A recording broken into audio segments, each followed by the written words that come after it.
Ahojte, vítajte pri ďalšom videu a dneska som sa rozhodla, že vám ukážem book haul.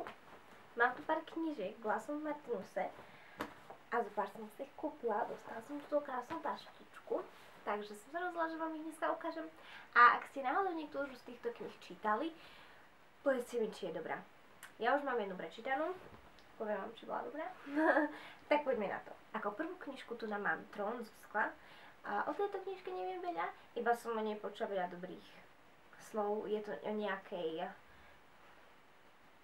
tej vražedkyni a to je všetko, čo o tom viem. Viem, že už je aj druhý diel a to som ešte nehovorila, lenže keď som čítala jednu sériu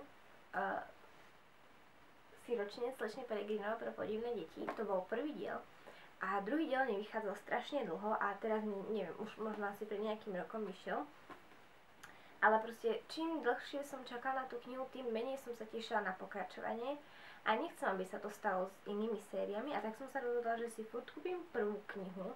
Nech mám taký ten záväzok, že proste musím prečítať proste tú sériu a začnem ju čítať, až kým budú všetky proste knihy vonku, aby keď sa rozhodnem, že to začnem čítať, chápete, aby som nemusela dlho čakať, čo sa stane, a aby to nebolo také, že no čakala som rok, aby som zistila, že čo tam bude, už ma to veľmi neštve.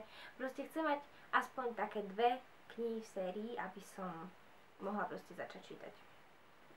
Lebo som netrpezlivý človek a keď mám čakať rok na vydanie druhej knihy, tak je dosť možné, že ma to proste prestane baviť a už čakať nebudem, aj keby sa mi tá kniha páčila, neviem ako veľmi. Ako druhú knihu tu mám Zakázanú lásku od Tabitha Suzuma. Aspoň dúfam, že to meno čítam správne, ak nie, prepáčte. Táto obálka vyzerá, aj ten názov, vyzerá byť, že to je strašne nejaká romantická, sladučká knižka, proste chlapec a dievča a neviem čo. Ale to tak vôbec nie, ja už som túto knižku čítala a vedela som, o čom je. Ak máte menej ako 15 rokov, určite by som vám ju odporúčala kúpať. Ešte nie, ešte máte na to čas, podľa mňa. Ale proste vôbec to není tá kniha o tom, o čom si myslíte, že je, len pri pohľade na tú obálku a na ten názov.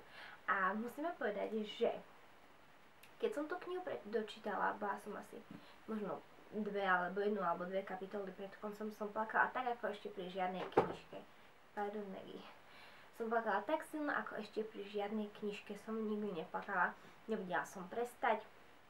Dojímalo ma to ešte pár dní proste po dočítaní a stále sa s tým neviem vyrovnať. Proste tá knižka bola taká úžasná. A prinesiem vám na túto knižku recenziu. Ak som vám ju ešte nepriniesla, neviem, ktoré video uverejním skôr. Ak som ho už náhodou zverejnila, tak vám ho dám dole do popisu. A pokiaľ sa kývete, prepáčte, ale Maggie sedí na krabici, na ktorom je stojan, takže statív. Pardon. Ďalšia kniha. Ďalšie 2 knihy, posledné 2 knihy som sa rozhodla, že vám ukážem naraz. A to z toho dôvodu, že je to súčasť série. Tarara! Takú mám radosť, že koniec. No. Siročne slečny Peregrinova pre podivné deti, určite viete, tá kniha bola peckoidná, jedna z mojich obľúbených. Mám ju hore na poličke medzi mojimi obľúbenými knižkami a už tak som sa rozhodla, že si proste pôjdem a kúpim si zvyšok. No, lenže tretí diel Knihovna duší, knihovna duší, to je po česky, knihovňa, to je jedno. Proste po slovensky ešte nevyšla. Jednotku mám v českom jazyku a tak som sa rozhodla, že si aj 2 kúpim v českom jazyku, aj napriek tomu, že už sa dá kúpiť aj v slovenskom. Takže mám celú sériu v českom jazyku, vôbec mi to nevadí, viem čítať všetko v pohodičke, len trošku mi chvíľku mi trvá, kým si na to zvyknem, ak som predtým čítala nejakú slovenskú knižku. A určite vidíte záložku, túto knihu mám momentálne rozčítanú, prepáčte, že sa kývete, ale s malým deckom, čo je moja mačka, je veľmi ťažké natáčať, takže túto knižku už mám rozčítanú a som pár strán, ani nie, 50 strán mám pocit, že som tak proste nič extra. Prinesiem vám určite recenziu, ako náhle túto knižku dočítam, a ak chcete vidieť tú recenziu, tak chytro utekajte a vezmite si, kúpte si alebo si vypožičate z knižnice knihu Siročne slečny Peregrinové pro podivné deti, prvý diel, aby ste sa potom mohli so mnou pozrieť na, teda nie som mnoho, aby ste si potom mohli pozrieť recenziu, ktorú vám pripravím na druhý diel, pretože určite tam budú spoilery z prvej knižky. Takže, ešte som ani nepovedala názvy týchto knižiek. A je to vlastne Podivné mesto a Knihovna duší. A to je vlastne druhá kniha, tretia kniha od autora Ransom Riggs. Veľmi úžasné meno má. A pokiaľ si pamätáte, ako vyzerala prvá kniha, tak druhá kniha je takisto pekne spracovaná, ako bola aj prvá.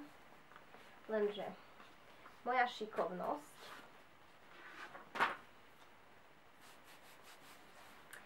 sa mi tu vyprdlo telové mlieko, takže mám tu taký flek masný. Už to asi nezíde, no ale našťastie nie je to na obale, takže to nebude vidno, ale trošku ma to mrzí. Ale nevadí. Proste druhá kniha vyzerá bez obalu takto. A tretia kniha